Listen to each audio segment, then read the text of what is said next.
This is the horrifying moment right before this journalist was shot dead on live TV. Allison Parker was a budding young journalist from Martinsville in Virginia.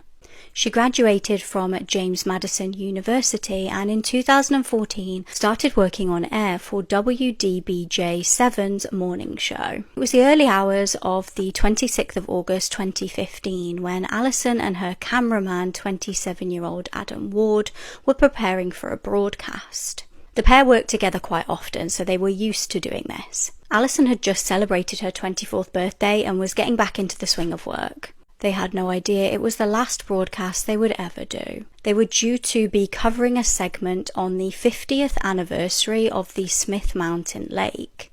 They were interviewing a woman called Vicki Gardner about this. In the middle of the live interview, though, something absolutely horrific would unfold. It was 6:45 a.m. and the interview was underway, being watched by many viewers back at home. During the live broadcast, terrifyingly, a man in black began to approach the women. He was holding a gun. Suddenly, he fired out of nowhere at defenseless Allison. He then turned the weapon onto Adam, the blindsided cameraman.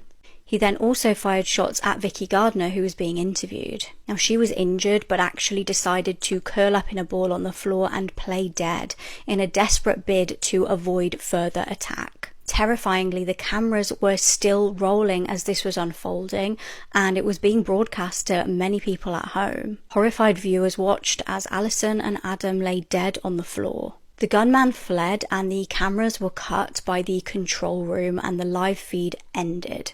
It cut back to stunned journalists in the studio. Now, Kimberly McBroom, who was working in the news studio that day, stated later that she was really confused by what had just happened. She heard the shots but didn't know if it was just like a car backfiring. Police raced to the scene and found Adam and Allison deceased. Vicki was rushed to hospital and thankfully survived her gunshot wound. Now the police knew the hunt was on to find out who on earth had committed this crime and what was their motive. That's when other journalists at the news station told officers that they thought that they'd recognized the killer. They also had an idea of the motive. Now, they told police that the shooter could very well have been a man named Vesta Flanagan. He had actually worked for the news station fairly recently and was sacked for making staff feel uncomfortable. Vesta had a history of being sacked from jobs due to bizarre behaviour and also threatening his colleagues. It transpired that Vesta had meticulously planned the shooting in great detail. Shortly after the killings, Vesta posted on his social media a confession. Not only this, he also posted videos of the horrific crime that he'd taken to his Facebook account. Police were on a desperate hunt to try and track him down before he took any further victims.